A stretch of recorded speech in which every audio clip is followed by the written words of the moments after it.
Postoje tri osnovne vrste datoteka: programske ili izvršne, znakovne i podatkovne datoteke.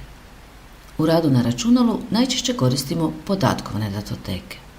Primjerice, rad u programu Microsoft Word spremamo u datoteku koja pripada podatkovnoj vrsti datoteka.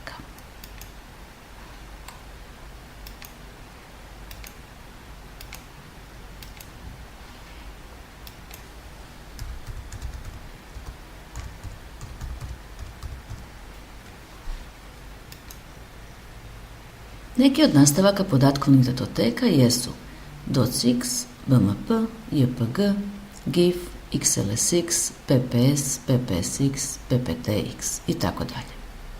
Sve su te datoteke nastale u programima koje najčešće koristimo kao što su Microsoft Word ili Microsoft Excel, Microsoft PowerPoint, bojanje i drugi.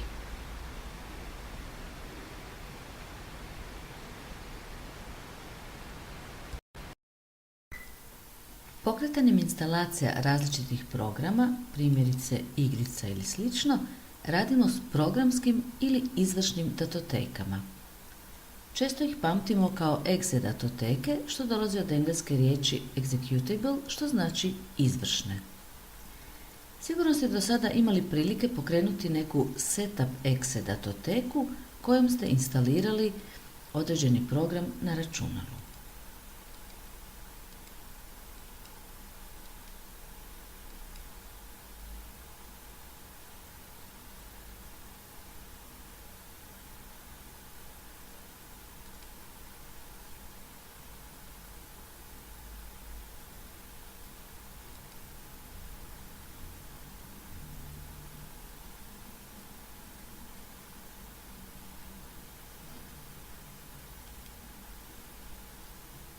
Znakovne datoteke rijetko koristimo i one se odnose na datoteke koje sadrže čisti tekst bez oblikovanja i imaju nastavak txt.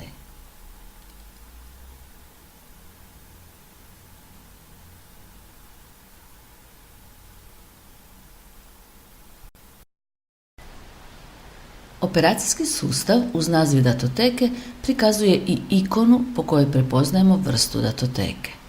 Za svaku vrstu datoteka prikazuje se drugačija ikona, a njezin oblik ovisi o operacijskom sustavu.